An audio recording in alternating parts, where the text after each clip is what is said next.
오늘 3월 마지막 주 주일 예배 가운데 오신 우리 성도 여러분들을 주님의 이름으로 환영합니다. 예배 가운데 주님이 주신 그 참 평화와 참 평안이 우리 마음속에 있길 바라는 마음으로 오늘도 이 찬양 고백하시면서 내 영혼의 그 기 깊은 데서 이 찬양 고백하시면서 오늘 예배 가운데 나아가십시다.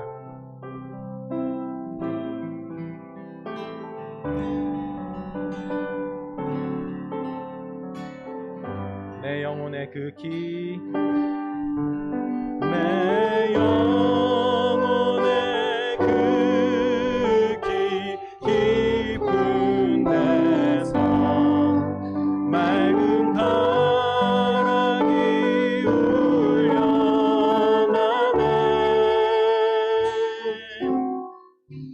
하늘 목조가 언제나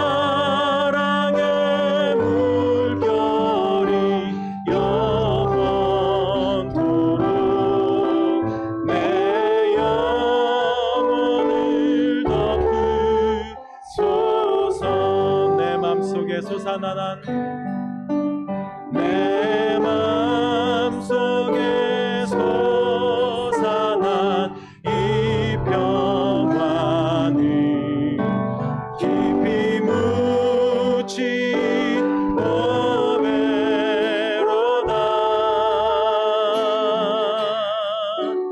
나의 보화를 캐내어 가져갈 자 그 아무도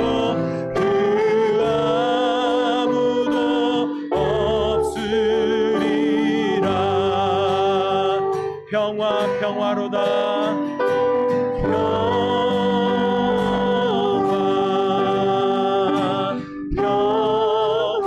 평화로다. 하늘 위에서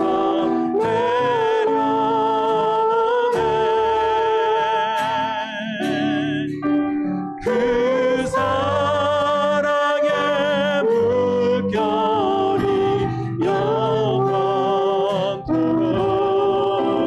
내 영혼을 덮으소서. 내 영혼의 평화가 내 영혼의 평화가 넘쳐나네. 주의 축복을 받으리라.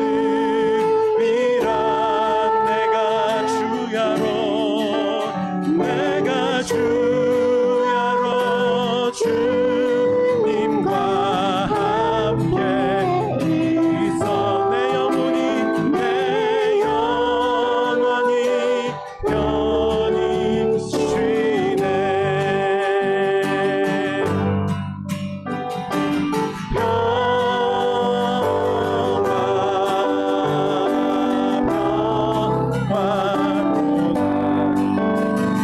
평화로다.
되신 우리 아버지여, 이름이 거룩히 여김을 받으시오며 나라가 임하옵시며 임하옵시며 뜻이 하늘에서 이루어진 것 같이 땅에서도 이루어지이다.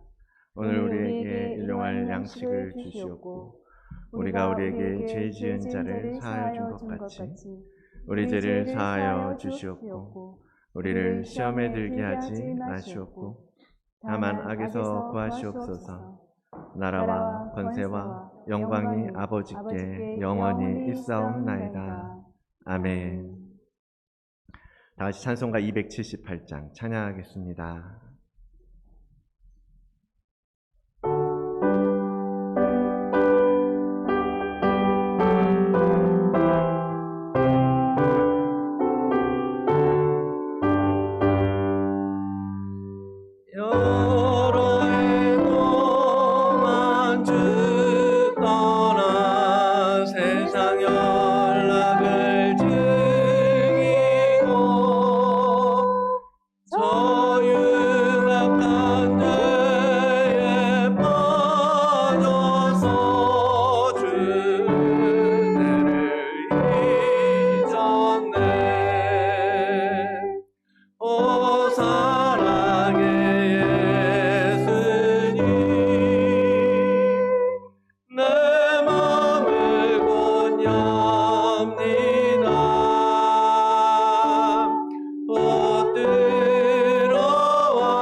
죄악의 죽은 인생을 침입을 상히 여기사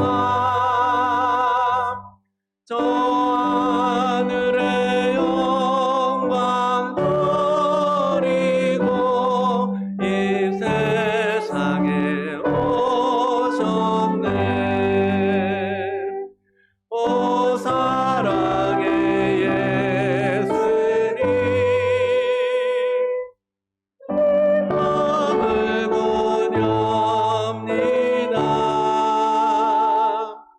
오 들어와 나와 함께하며 내 생명이 되소서. 공포를 입은 구주는 다시 면류관 쓰시고 저 십자가 높이 걸리사 그 아픔을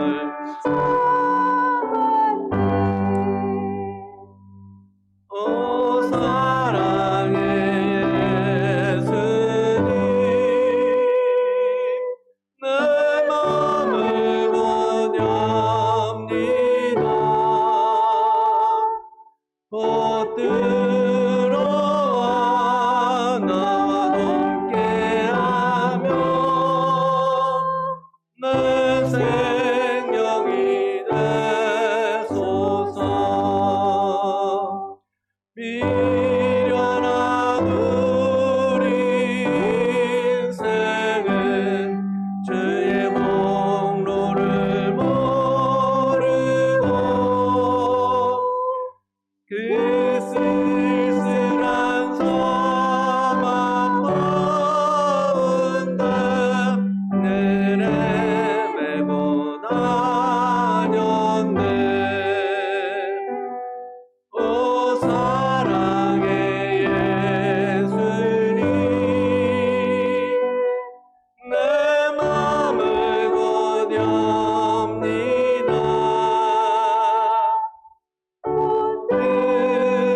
들어와 나와 함께하며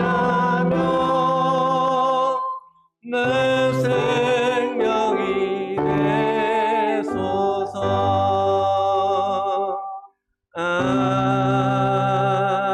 아멘.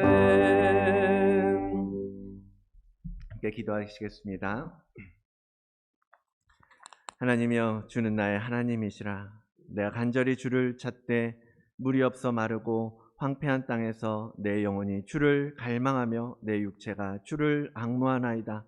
내가 주의 권능과 영광을 보기 위하여 이와 같이 성소에서 주를 바라보았나이다. 주의 인자하심이 생명보다 나음으로 내 입술이 주를 찬양할 것이라.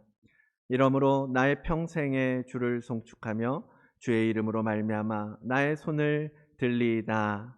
아멘. 할렐루야. 찬송 받으시기에 합당하신 하나님께 영광과 경배를 올려 드리옵나이다.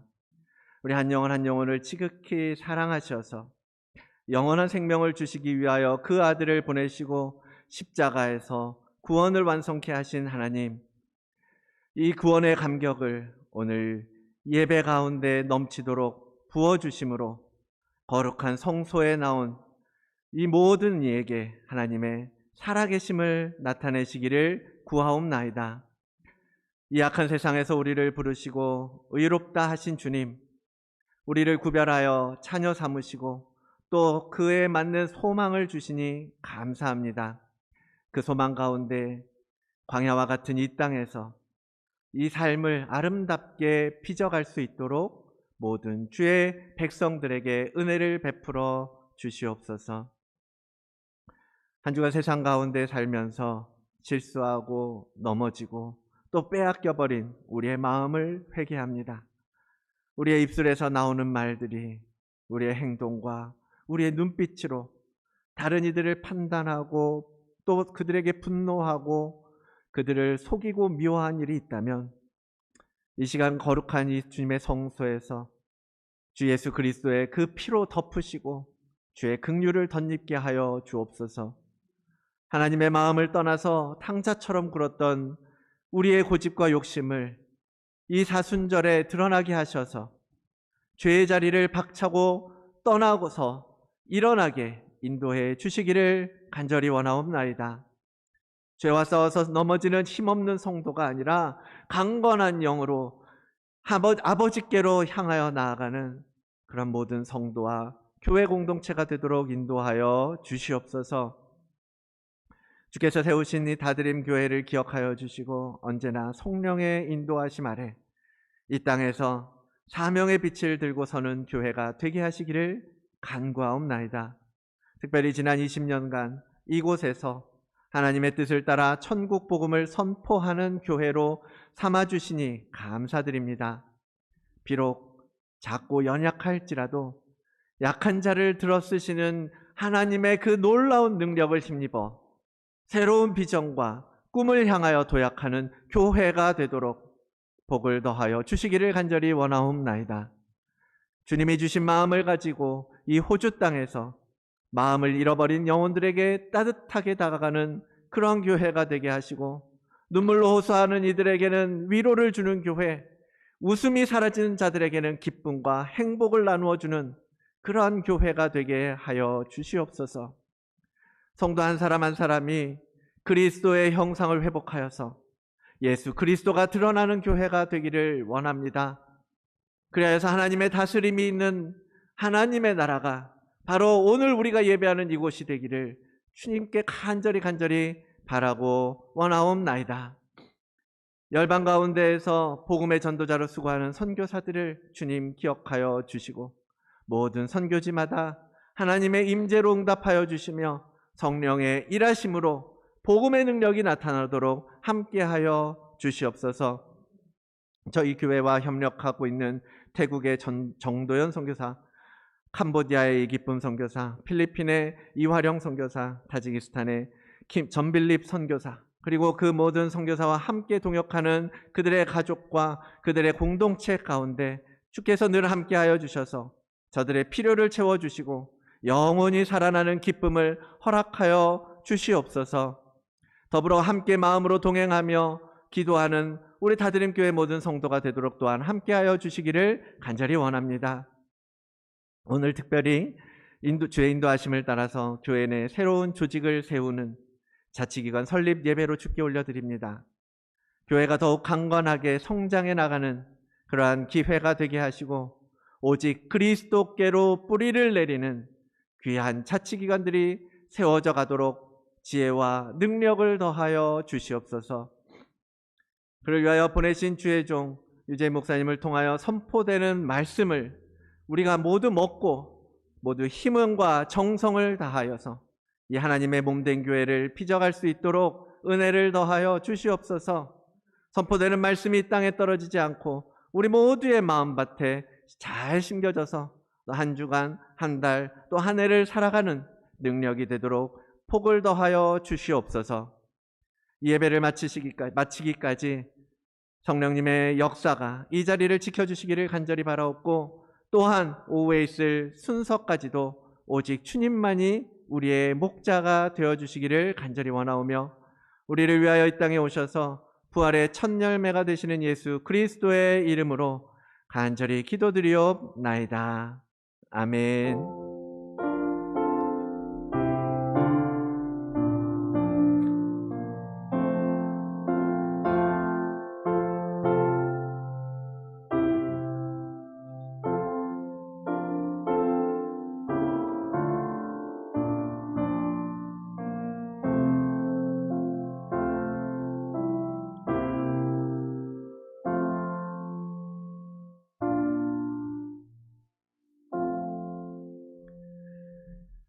계속해서 오늘 특송 우리 선교회에서 장년부에서 함께 준비하였습니다. 찬양 듣도록 하겠습니다.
아멘. 귀한 찬양 준비해 주신 선교회 여러분들께 감사를 드립니다.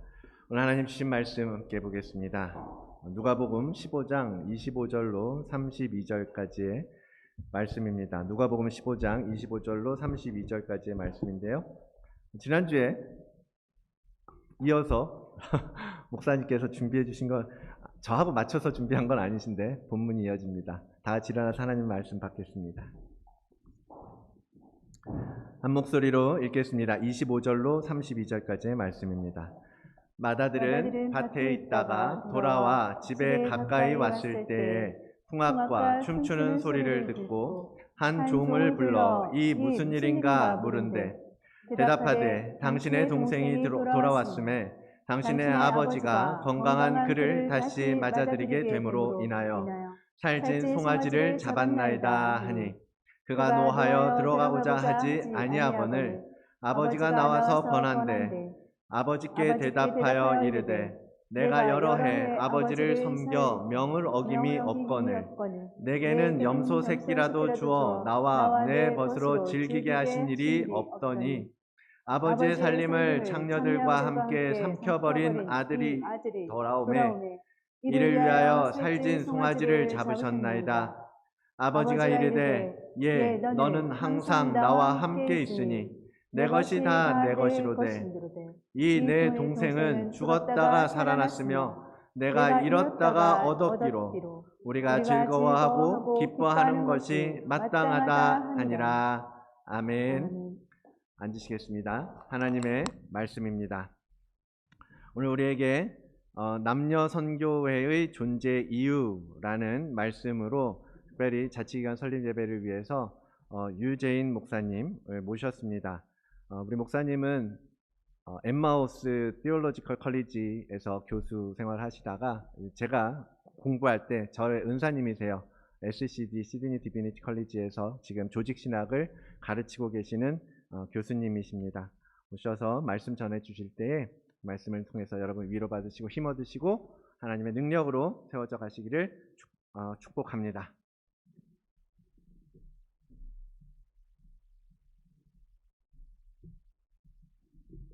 손을 들어주시면은 제가 끝내는 거로 정리를 할게요. 예. 정말이에요. 예. 예. 또 식사 있어요? 끝나고? 예. 그러니까 존스러운데. 누가복음 15장은 우리 믿는 사람들에게 잘 알려진 장이죠. 심지어는 이제 믿지 않는 사람들에게까지도 알려진 그런 중요한 또 유명한 그런 본문인데 특히 감사하게도 아까 목사님이 지난주에 그 전 본문을 가지고 설교했다는 말씀 같은데 그 15장에는 몇 가지 비유가 나오잖아요. 이 누가복음 15장은 굉장히 중요한 장입니다. 그 비유학자인 그 예레미야스라는 학자가 있는데 이 사람이 이 누가복음 15장을 가리켜서 누가복음 전체의 심장 부분이다 그렇게까지 평을 했어요. 그만큼 중요한 장이라는 거죠. 그러니까 이 누가복음 15장을 이해하지 않고서는 누가복음이 설명되지 않는다는 거예요. 누가복음의 스토리가 사실은 15장에 와서 결론되었다 할 정도로 중요한 장입니다. 여러분 알다시피 복습하는 의미로 듣죠. 예. 그 누가복음 15장의 4절부터 7절까지는 아시는 대로 이제 목자가 100마리 양이 있었는데 한 마리 양을 잃어버려서 99마리 두고 찾으러 나가는 비유고, 그다음에 8절에서 10절까지는 한 여인이 10드라크마가 있었는데 하나를 잃어버려서 열심히 찾는 비유고, 그 다음에 11절부터 24절까지는 어떤 아버지가 집 나간 아들을 애타게 기다리면서 찾는 얘기죠. 드디어 둘째 아들이 돌아왔어요. 아버지 너무 기뻐서 동네 사람들 다 불러 모아놓고 잔치를 열죠. 내 아들이 죽었다가 살았다고, 잃었다 다시 찾았다고 하면서 우리는 그 바로 전의 이야기를 보통 탕자의 비유 이렇게 얘기한, 돌탕의 비유 이렇게 돌아온 탕자의 비유 이렇게 얘기하는데, 돌탕의 비유가 소위 이야기의 절정이라고 얘기할 수 있겠습니다. 둘째 아들이 돌아왔어요. 그러나 여기가 절정이 아니에요. 여러 학자들에 의하면은 이제 오늘 같이 여러분 봉독한 본문이 중요한 본문입니다. 이 세 비유는 하나로 연결되어 있어요. 여러분 누가복음 15장 3절 말씀 한번 제가 드렸는데 한번 띄워 주실래요? 누가복음 15장 3절 말씀에 예수께서 그들에게 이 비유로 이르시되, 뜨나요? 그럼 제가 읽어드리죠. 괜찮습니다. 예수께서 그들에게 이 비유로 이르시되, 그러니까 Jesus told them this parable 이렇게 됐어요. parables가 아니에요. 단수예요. 헬라 본문만 보더라도 파라볼레, 단수입니다. 그런 거죠. 예수님, 내가 앞으로 몇 가지 비유를 얘기할 텐데 사실은 그 이야기의 주제는 하나다는 거죠. 하나의 주제와 하나 주제로 연결됐다는 거죠. 돌아온 탕자 그 속편 드라마, 그것이 오늘 본문인데 누가복음 15장에 바로 이 네 번째의 이야기가 있습니다. 이 비유를 보통 이제 마다들의 비유라 그래요. 사실 이 마다들의 비유가 훨씬 중요합니다. 굳이 중요성을 이제 둔다면 앞에 세 가지 그 비유보다 더 중요하다고 말씀드릴 수 있습니다. 어떻게 보면 이 네 번째 마다들의 비유가 이 누가복음 15장의 결론이에요. 어쩌면 이것이 기독교의 결론입니다. 이 마다들의 비유는 이 다드림교회 공동체가 존재하는 이유를 설명하는 거예요. 아니 오늘 남녀 선교회 그 설립 이제 시작하는 주일이라고 그랬잖아요. 앞으로 남녀 선교회가 존재하는 이유가 바로 오늘 본문의 내용에 나와 있어요. 아니면 좀 더 구체적으로 개인적으로 예수를 믿는 저와 여러분들이 아직까지 내가 살아있는 존재 이유가 여기에 나와 있다니까요. 이 비유 속에 있습니다. 이 비유는 이렇게 시작합니다. 누가복음 15장 25절이죠. 마다들은 밭에 있다가 돌아와서 집에 가까이 왔을 때 풍악과 춤추는 소리를 듣습니다. 한 종을 불러서 묻죠. 도대체 우리 집에 무슨 일이 일어났냐고. 27절에 당신의 동생이 돌아왔으니 아버지가 너무 기뻐서 잔치를 열었다고. 그런데 28절에 보니까 그가 화가 났습니다. 노하여 잔치가 열어졌는데 기뻐해야 할 순간에, 감격해야 할 시간에 기뻐할 수 없었던 존재가 있었습니다. 그게 누구일까요? 마다들이에요. 마다들. 이 마다들보다 더 기뻐할 수 없었던 존재는 누굴까요? 송아지예요. 송아지 잡아 잔치했으니까 그냥 우스갯소리고, 아무튼 마다들이 기뻐하지 못했어요. 28절에 그가 노하여 들어가고자 하지 아니하거늘. 그러니까 아버지가 나와서 마다들에게 권합니다. 너 왜 그러냐? 그것이 이제 29절 얘기죠. 마다들이 아버지에게 이렇게 대답합니다. 29절, 내가 여러 해 동안에 아버지를 섬기면서 아버지의 명을 어긴 것이 없습니다. 그런 식으로 얘기하잖아요. 마다들 대답합니다. 정말 이 마다들이 아버지의 명을 어긴 일이 없었을까요? 저는 질문하고 싶어요. 결론부터 말씀드리면 이 마다들은 아버지의 가장 중요한 두 가지 명령을 어기고 살았습니다. 그런데 자기 자신이 몰랐던 거죠. 이 마다들이 지켜야 했던 아버지의 명령, 바로 이 명령 속에 기독교의 존재 이유, 다드림교의 존재 이유, 좁게는 남녀 선교의 존재 이유, 내가 아직까지 살아있는 그리스도인으로서 살아있는 존재 이유의 대답이 여기에 있어요. 자, 오늘 또 두 가지를 말씀드리고 싶어요. 자, 첫 번째 명령입니다. 아버지의 첫 번째 명령, 그게 뭘까요? 오늘 고민해 보셨어요? 이 본문을 읽으실 때마다 아직도 둘째 아들의 행방을 모르는 상황 속에서 아버지가 만약에 맏아들을 불러놓고 맏아들의 가장 중요한 명령을 한 가지 한다고 가정합시다. 자, 둘째 아들의 행방을 몰라요. 바로 그 순간에 아버지가 맏아들을 불러놓고 명령을 내린다면 무슨 명령을 내릴 것 같습니까? 뭐라고 그랬겠어요? 그렇죠. 내 동생 찾아오라는 거죠. 내 동생 찾아오라고. 그러니까 내 동생 찾아와. 이 명령을 다른 말로 하면 이것이 바로 전도의 명령이죠. 선교의 명령인 거죠. 아니, 그리스도의 지상 명령이죠. 주님의 대사명, The Great Commissioning. 여러분, 기독교에서 특히 예수님께서 이 땅에 오셔서 사역하시면서 만약 가실 때까지 가장 중요하게 여겼던 명령 중에 하나 이거잖아요. 전도 명령이잖아요. 가장 위대한 명령. 예수님의 마지막까지 예수님의 마음을 붙들고 있었던 명령. 그래서 주님은 마지막에 말씀하시죠. 여러분 잘 아는 마태복음 28장 19절 20절. 그러므로 너희는 가서 모든 민족으로 제자를 삼아. 그렇죠? 아버지와 아들과 성령의 이름으로 세례를 주고 내가 내게 분부한 모든 것을 가르치어 지키게 할지어다. 볼지어다.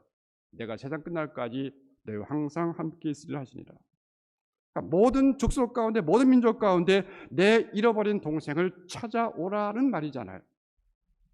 여러분 잘 아는 유명한 다 외우고 있는 사도행전 1장 8절 말씀도 오직 성령이 너에게 임하시면 너희 권능을 받고 예루살렘과 온 유대와 사마리아와 땅끝까지 이르러 내 증인이 되리라 하시니라. 가장 가까운 예루살렘에서부터 시작해서 내 동생 찾으라는 거잖아요. 이것이 바로 전도의 명령이에요.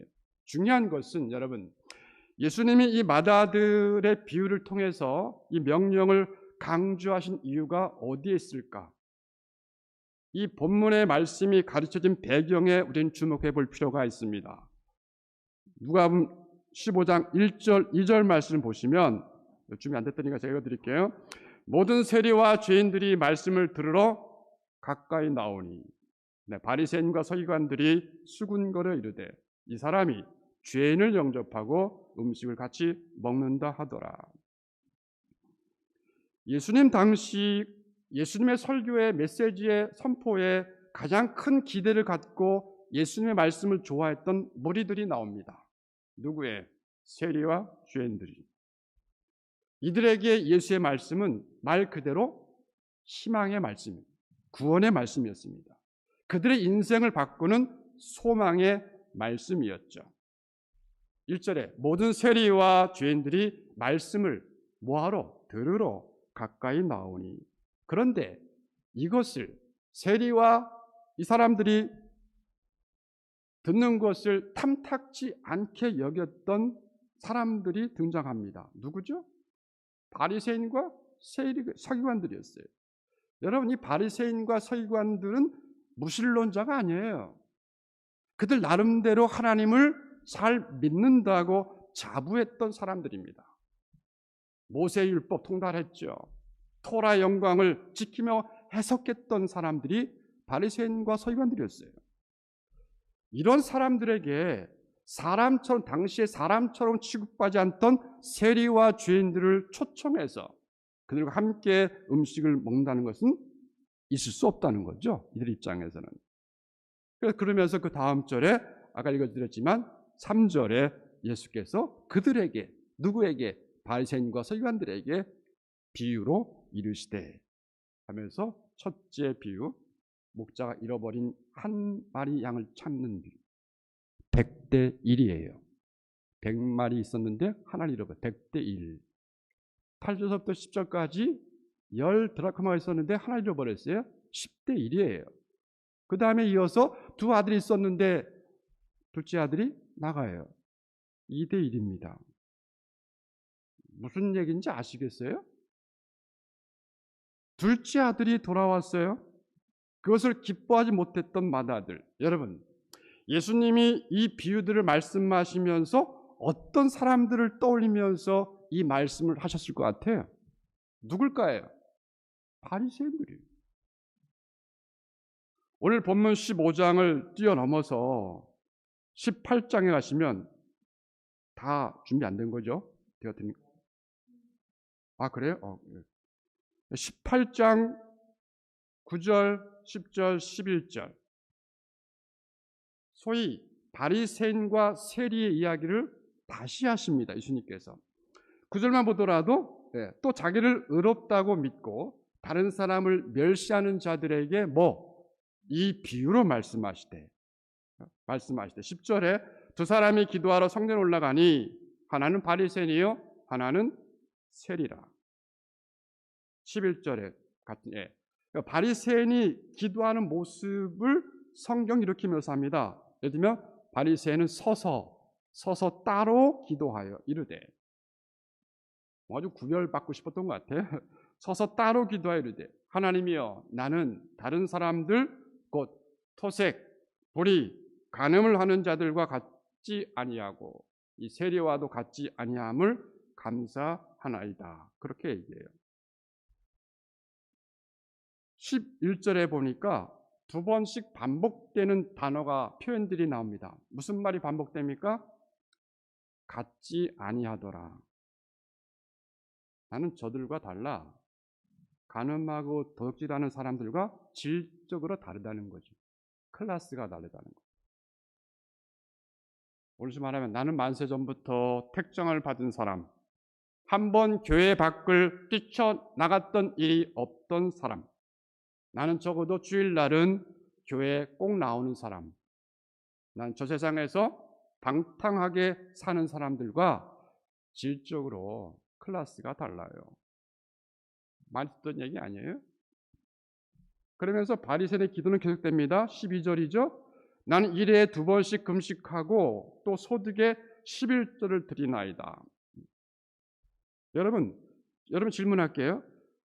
저는 질문을 자주 하는 편인데 바리새인이 금식하고 11조 한 것이 잘못입니까? 잘못 아닙니까? 잘못 아니죠. 그렇죠? 굉장히 해박한 지식이. 예수님 당시에 경건했던 사람들이 주로 일주일에 한 번은 금식했어요. 소위 경건했던 사람. 그런데 바리새인 몇 번 했다 그래요? 2번씩 했다 그러잖아요. 여러분, 식사 시간까지 단절하면서, 즉 금식하면서 나를 향한 하나님의 뜻을 진지하게 심각하게 찾아본 경험이 없는 사람들은 바리새인 비난할 자격 없다고 생각합니다. 저는 바리새인들이 11조 드린 거 잘못인 거 아닌가요? 잘못 아니에요. 하나님이 나에게 일할 수 있게 주셨던 삶의 모든 기회, 나에게 주었던 건강, 이 모든 환경을 하나님이 주셔서 내가 일할 수 있었다고. 그래서 수입을 얻었고 그 원천은 하나님 것을 깨닫고 수입의 소득의 10분의 1을 드림으로 내 모든 소유가 하나님께부터 왔음을 인정하는 신앙 고백적 행위로서의 11조. 이거 귀한 거죠. 여러분이 11조 못 드린다면 바리새인 비난할 적이 없습니다. 어떤 경우에는 우리들의 신앙 수준이 바리새인의 수준에도 미치지 못하는 것을 부끄러워해야 할지 몰라요. 경우에 따라서는. 그러면 바리새인들에게 무엇이 잘못인가요? 나름대로 금식도 하고 11조도 하고 오늘날로 말하면 주일 성수도 하고 적어도 일주일에 한 번씩 교회 꼬박꼬박 나오고 교회 봉사도 하고. 뭐가 잘못이에요? 네? 네. 여러분, 본문에 등장한 맏아들 한 번도 집을 뛰쳐나간 일이 없습니다. 동생처럼 가출한 경험도 없어요. 아버지가 하라는 일 다 했습니다. 항상 집 안에 있었어요. 올라가는 교회 안에 있었어요. 그러나 아버지가 맏아들을 불러놓고 가장 중요한 명령을 내린다면 무슨 명령? 내 동생 찾아와. 동생이 돌아오기까지 아버지의 마음은 쉴 수가 없는 거죠. 아버지의 마음은 편할 수가 없는 거죠. 여러분, 주일 성수 귀한 일입니다. 11조 귀한 일입니다. 금식하고 기도하는 것 역시 귀한 일입니다. 그러나 여러분에게 말씀드리고 싶어요. 아직도 내가 하나님의 마음을 헤아리지 못하고 예수 믿고 신앙생활 하시면서 잃어버린 영혼을 찾아본 경험이 없다면, 다시 말해, 전도해본 경험이 없다면, 아직도 복음을 전해주지 못하고 주님을 알지 못하고 방황하는 이 세상의 많은 수많은 사람들을 안타까워하는 그 하나님의 하트, 그 하나님의 마음을 알지 못하고 복음을 전하고 잃어버린 자를 찾아본 경험이 없다면 그게 바로 바리새인인 거 아세요? 여러분을 통해서 복음을 전해 듣고 하나님의 사랑을 깨달은 사람이 얼마나 되십니까? 예수 그리스도께서 이 땅에 오신 목적이 무엇인가요? 여러 목적을 얘기할 수 있지만 성경의 근거에서 그중 중요한 것 중에 하나가 잃어버린 영혼을 위해서 오신 거잖아요. 잃어버린 영혼을 찾기 위해서 오신 거잖아요.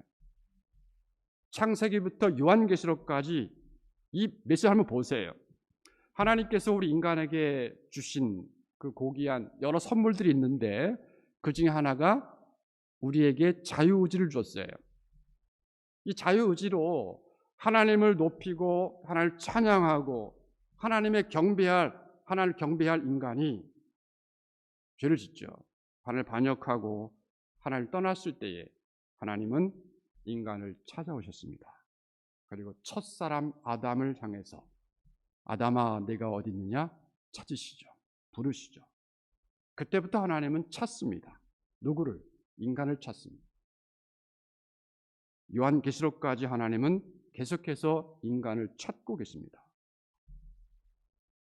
하나님의 아들 예수 그리스도께서 이 땅에 오신 목적을 설명하는 중요한 대목마다 예를 들면 복음서를 보시면 이런 말씀 표현이 자주 나옵니다. 인자의 온 것은 하나님의 아들이 사람의 아들이 되어서 이 땅에 오신 이유, 다시 말씀드리면 그분의 인카네이션 목적, 성육신의 목적이 뭐냐? 인자가 온 것은 잃어버린 자를 찾아 구원하려 함이니라. 누가복음 19장 10절이죠. 이것이 바로 예수의 미션이었어요. 여러 미션이 있지만 예수님께서 중요한 것 중에 하나가 잃어버린 자를 찾기 위해서 오시는 거예요. 구원시키기 위해서 오시는 거였죠. 이것 때문에 오셨죠. 예수 믿는 우리들을 다드림교회라는 공동체로 묶어주신 이유가 뭘까요? 오늘 이제 새롭게 시작하는 남여선교회를 설립하는 목적. 뭐예요? 혼자 전도하기 힘드니까 같이 협력하라고. 그거 아니겠어요? 같이 하라고. 내 동생 찾아와. 내가 아직도 이 명령 앞에 복종하지 못하고 있다면 여전히 내 신앙은 바리새인과 다르지 않다는 것을 부끄러워해야 할지 모르겠습니다. 두 번째 명령입니다. 이제 둘째 아들 돌아왔어요.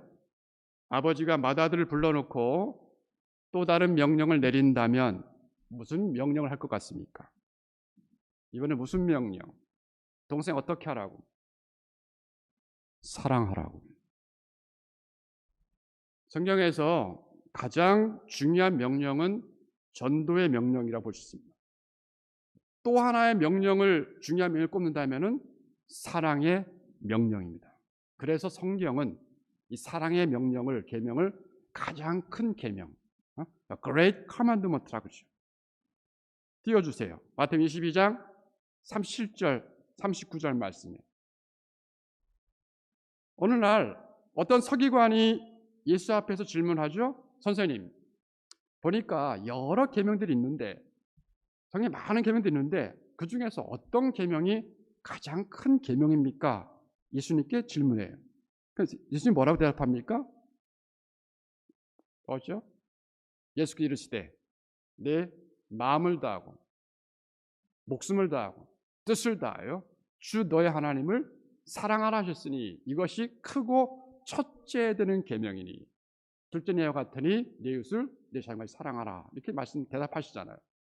그렇게 대답하니까 예수님께서 대답하니까 서기관이 그 다음 반응이 뭐예요? 자기를 옳게 보이려고 다시 질문합니다. 그러면 선생님, 내 이웃이 누굽니까? 이런 식으로 질문하죠. 이 서기관의 질문에 예수님께서 대답하시는데 이 비유가 바로 유명한 선한 사마리아 여인의 비유죠. 유명한 비유잖아요. 강도 만나 쓰러져 죽어가는 사람, 그냥 그를 보고 지나가던 세상 외인, 그러나 그 당시 사회에서 차별받고 있었던 사마리아 출신 사람이 지나가다가 이 사람을 보고 신음소리를 듣고 발걸음을 멈춥니다. 달려갑니다. 상처에 포도주를 붓습니다. 자기 옷을 붕대 삼아 싸매줍니다. 주막에 데리고 와서 이 사람을 잘 부탁한다고, 치료비는 걱정하지 말라고 하면서 부탁합니다. 자, 예수께서 여러분 이 비유를 말씀하시면서 누가 이 세 사람 중에 강도 만난 자의 이웃이 되겠느냐 질문하시죠. 다 아시는 얘기야, 그죠? 예. 내 도움, 내 관심을 요청하고 있는 어떤 이웃을 향해서 얼마나 내가 진지하게 사랑할 수 있느냐, 이것이 바로 사랑의 테스트고 사랑의 계명인 것이죠. 여러분, 누가복음 15장의 비유는 아까 얘기했지만 바리새인들 때문에 말씀하셨는데 다시 질문합니다. 여러분, 바리새인들끼리는 사랑을 했다고 생각하십니까? 못했다고 생각하십니까? 저는 개인적으로 자기들끼리는 사랑을 했을 것 같아요. 근데 그들의 사랑의 실패는 뭘까요? 세리들, 창기들, 즉 그들은, 세리와 창기들은 그들의 사랑의 대상이라고 생각하지 않은 거예요. 같이 식사하니까 탐탁지 않게 생각한 거죠. 벌써 쟤들은 나하고 클래스가 달라, 다른 사람, 종류가 다른 사람, 문화가 다른 사람, 나와 상관이 없는 사람, 성격이 다르고 개성이 다르고 학력이 다르고 다 다를 수 있잖아요. 근데 그들을 향한 사랑의 의무를 망각한 것이 문제죠. 오늘 우리는 어떨까요? 한 교회를 섬기면서 같은 공동체 안에서 같이 교회 지체들끼리 얼마나 끈끈한 사랑을 가지고 교제합니까? 오늘 새롭게 이제 설립되는 이제 남선교회, 여선교회, 여러분 얼마나 끈끈하게 하실 것입니까? 교회 많은 문제 중에 하나가 중직자들 안에서 문제가 나요. 남선교회 안에서, 여선교회 안에서 일하다가 봉사하다가 사랑이 없어 그런 거죠. 여러분, 본문에 흥미로운 것이 등장하는데요. 마다들이 계속 아버지 앞에서 항의하는 대목에 보면은 30절 말씀 보시면 아버지의 살림을 이 창녀들과 함께 삼켜버린 이 아들이 돌아오매 이를 위하여 살주송아를 잡으셨나이다 그래요. 여러분, 이 마다들이 자기 동생을 향해서 사용하는 호칭을 보세요. 뭐라고 말해요? 뭐라 그래요? 이 아들. 당신의 아들이라는 식의 표현. 여러분, 그렇게 말할 수 있잖아요. 아버지의 살림을 창기와 창녀와 함께 삼켜버린 내 동생이 돌아오매, 그렇게 말할 수 있잖아요. 그런데 이 마다들은 의도적으로 동생이라는 단어를 쓰지 않습니다. 뭐라고 말하고 있다고요? 이 아들이래요. The son of your스래. 당신의 아들이. 당신의 아들. 당신의 아들이 돌아왔대요. 말은 맞아요. 그죠? 근데 내 동생이라고 표현할 수 있잖아요. 또 그렇게 해야 되잖아요. 그렇게 얘기하는 마다들에게 아버지가 뭐라 그래요? 32절 말씀 볼까요? 이 내 동생은 죽었다가 살아났으며 내가 잃었다가 얻었기로 우리가 즐거워하고 기뻐하는 것이 마땅하다 하니라. 아버지가 이렇게 말할 수 있죠. 예를 들면, 그래, 내 아들이야. 내 아들이 죽었다가 살았어. 잃었다가 얻었어. 그래 말할 수 있죠. 근데 아버지는 그렇게 말하지 않고 뭐라고 말했다고요? 내 동생이야. 내 동생. 그가 바로 내 동생이라고. 여러분, 이 세상 아무런 관계가 없어 보이는 사람들, 그러나 그들도 예수를 믿고 저와 여러분들처럼, 우리들처럼 하나님을 아버지라고 부르기 시작하면 그들도 내 형제고 내 자매가 아닌가요? 내 동생이란 말이야. 내 동생. 동생으로 사랑할 수 없느냐고. 내 형제로 사랑할 수 없느냐고. 이 사랑의 커다란 계명. 주님이 직접 우리에게 말씀하신 커다란 계명. 그러나 우리는 나와 성격이 다르고 개성이 다르고 클래스가 다르면 환경이 다르면 전혀 사랑할 대상이라고 생각하지 않으려고 하는 습성이 우리에게 있어요. 그래서 끼리끼리만 모이는 거죠. 교회 안에서 끼리끼리 뭐 그렇죠. 있을 수 있어요. 근데 그게 도가 지나치다는 거죠. 우리가 사랑하지 아니하면 사랑을 알 수 없는 이웃들, 내 주변의 사람들, 교회가 품지 않으면, 선교회가 품지 않으면 사랑을 알 수 없는 사람들이 얼마나 많이 있습니까? 그들을 사랑하는 것, 이것 때문에 교회가 존재하는 것이고, 이것 때문에 선교회가 존재하는 것이고, 이것 때문에 저와 여러분이 아직까지 살아있는 존재의 이유가 아닌가요? 그리스도인으로서. 말씀 정리합니다. 전도하고 사랑하라고. 왜 남녀 선교회가 설립돼요? 전도하고 사랑하라고. 혼자 하기 힘드니 같이 협력해서 하라고. 사실 여러분, 전도와 사랑이 두 가지는 분리할 수 없는 거죠. 사랑 없이 어떻게 전도가 가능합니까? 때로는 사랑 없이 전도할 때 아마 사람들은 우리의 전도의 동기를 의심할 거예요. 우리가 사랑한다면 가장 소중한 것을 줄 수밖에 없습니다. 그렇죠. 어떻게 사랑하는 사람들에게 복음을, 그리스도를 말하지 않을 수가 있겠습니까?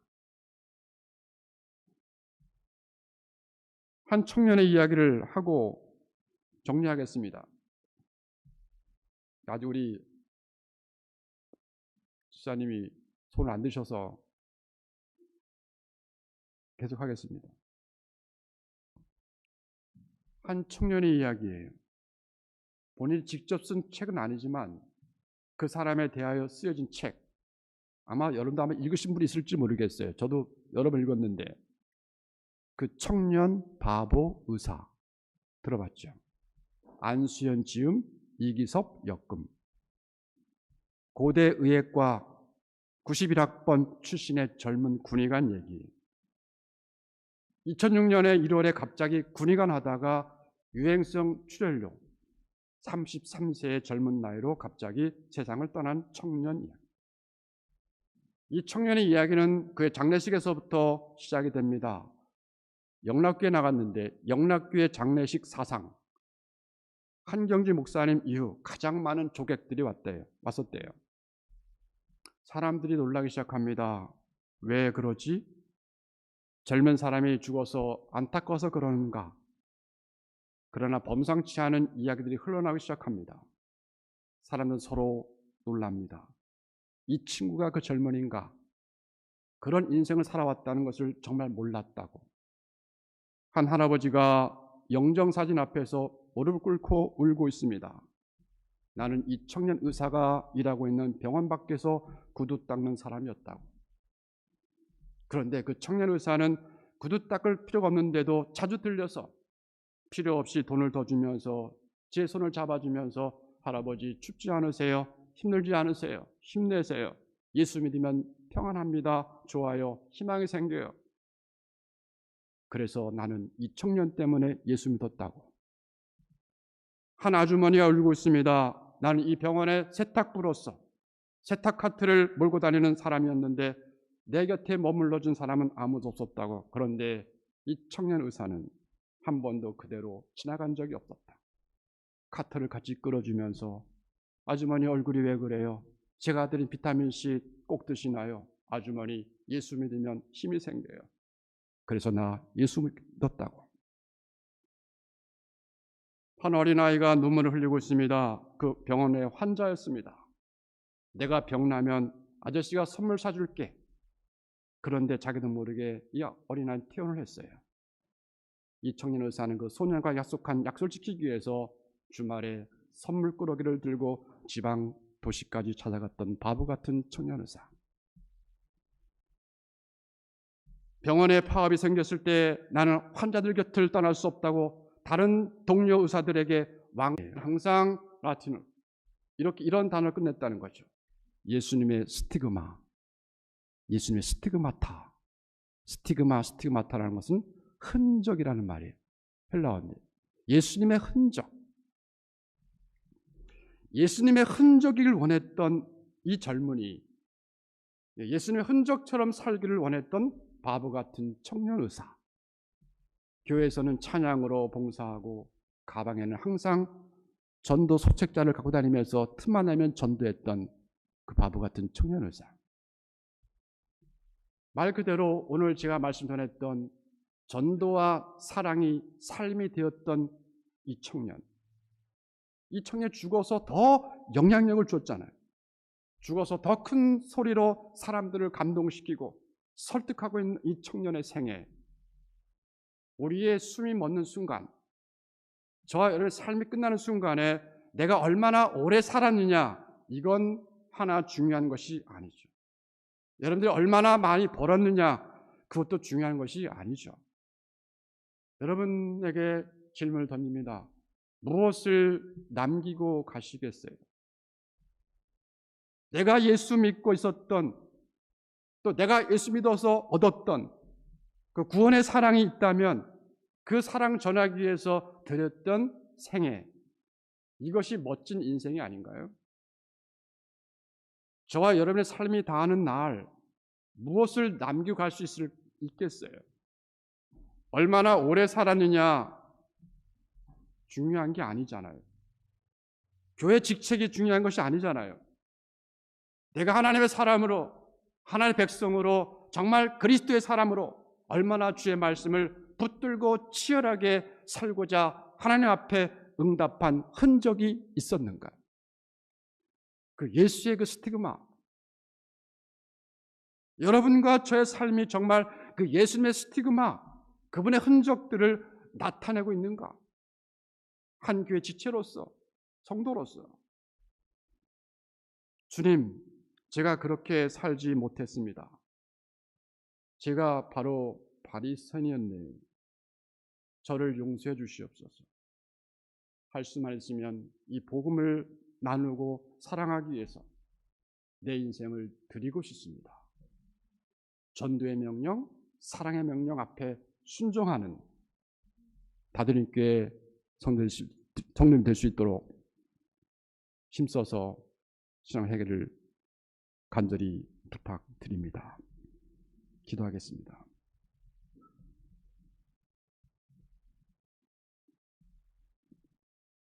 태초에 당신께서 하나님께서 말씀으로 이 우주만을 창조하신 그 아름다운 창조의 섭리로부터 저희들을 영원한 죄악에서 구원해주시기 하여 이 땅에 예수 그리스도를 보내주신 그 구속의 섭리일까지 저희를 사랑하신 하나님을 찬양합니다. 이 시간 다드림교회 믿음의 공동체가 거룩한 주를 맞이하여 하나님께 예배하고 있습니다. 주님, 저희들을 하나님의 자녀로, 백성으로, 한 교회 지체로 세우셨는데 우리는 얼마나 주님께서 말씀하신 그 전도의 명령과 사랑의 명령을, 계명을 지키고 살아가고 있는지 돌아봅니다. 아버지 하나님, 주님, 이런 말씀을 통해 다시 한번 각자 자기의 영적인 현 주소를 점검하고 고민하는 귀한 시간됨을 통해서 하나님께 인정받고 칭찬받는 우리 모두가 될 수 있도록 인도해 주시옵소서. 특별히 새롭게 남녀 선교회가 설립된다고 하오니 주님 아버지, 이들이 이 기관을 통해서 이 교회가 좀 더 말씀 위에 반석에 세워져가는 일에 관심을 갖고 전도와 사랑의 계명에 순종하는 헌신을 다하는 귀한 믿음의 종들일 수 있도록 인도해 주시옵소서. 초대교회가 주를 경외함과 성령의 이름으로 말미암아 날마다 평안하여 든든히 서갔던 것처럼 이 교회도 주를 경외하는 자들이 많아지게 도와주시고 또 성령의 이름을 통해서 평안하여 든든히 서가는 복된 길 될 수 있도록 인도해 주시옵소서. 이 모든 말씀을 예수님으로 기도합니다. 아멘.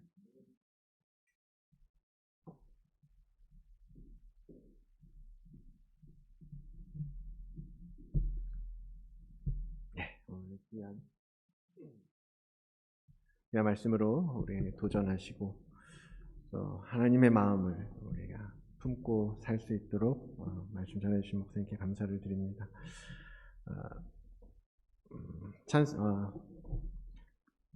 시간에 우리 신앙 고백, 사도신경으로 신앙을 고백하도록 하겠습니다.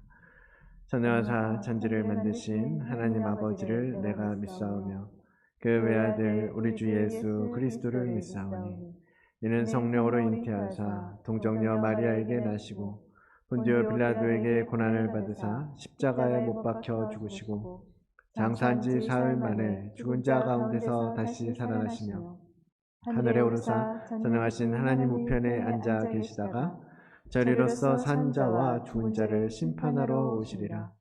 성령을 믿사오며 거룩한 공예와 성도가 서로 교통하는 것과 죄를 사하여 주시는 것과 몸이 다시 사는 것과 영원히 사는 것을 믿사옵나이다.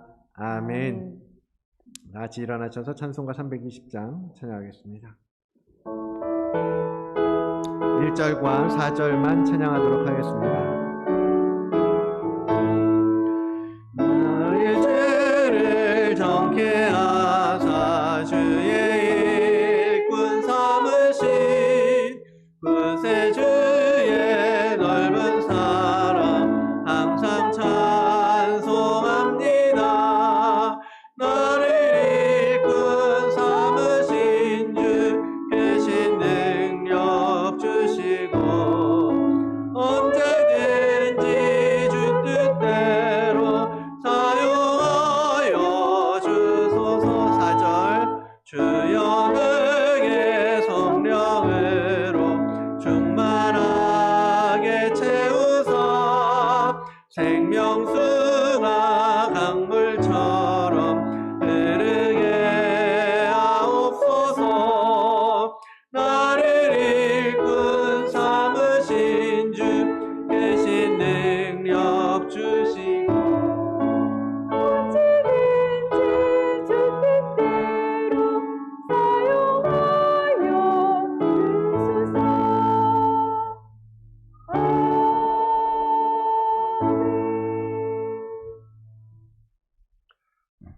우리 봉헌 기도하고 축도하겠습니다. 사랑과 은혜가 풍성하신 아버지 하나님, 부족한 저희들을 하나님의 백성으로, 천국 백성으로 살아갈 수 있도록 엄청난 은혜를 주신 아버지 하나님 참 감사합니다. 시드니에 많은 교회들이 있지만 특별히 또 이곳에 교회를 세우시고 이 교회의 지체들로 섬길 수 있도록 인도하신 아버지 하나님 참 감사합니다. 이 교회를 통해서 아버지 하나님 마지막 때에 귀하게 쓰임받는 교회 되게 도와주시고 교회의 본질과 사명을 바로 깨달아서 교회가 교회다워지는 은혜를 경험할 수 있도록 인도해 주시옵소서. 작지만 서만학 교회가 필라델피아 교회가 하나님께 주님께 칭찬받는 것처럼 이 교회도 서만학 교회처럼 필라델피아 교회처럼 칭찬받고 인정받는 마지막 때에 그 교회의 기능을 잘 감당하는 아름다고 귀한 교회 될 수 있도록 인도하여 주시옵소서. 오늘도 주님 앞에 나올 때에 빈손 들고 나오지 않게 도와주시고 정성껏 준비해서 드리는 예물을 하나님께 올려드립니다. 소득의 10분의 1을 또 감사헌금을 주일헌금을 또 유망저망으로 구별해 드리는 당연히 귀한 주의 백성들에게 하나님의 은혜와 하나님의 사랑을 부어주시옵기를 간절히 기도하고 원합니다. 섬기는 그들 가정과 직장과 형 캠퍼스 위에 놀랄 은혜로 채워주시옵기를 간절히 기도하고 원합니다. 주 예수의 크신 은혜와 아버지 하나님의 무한하시고 크신 사랑하심과 성령님의 감동하심과 충만하심과 인도하심이 이 마지막 때에 주님께서 말씀하신 전도의 명령과 사랑의 계명의 명령을 잘 따라 준행하기로 다짐하고 돌아가는 다드림교회 이 믿음의 공동체, 이 사랑의 공동체와 또 그들 가정과 직장과 학원 캠퍼스 위에 지금부터 영원토록 함께 하시옵기를 간절히 축원하옵나이다. 아멘.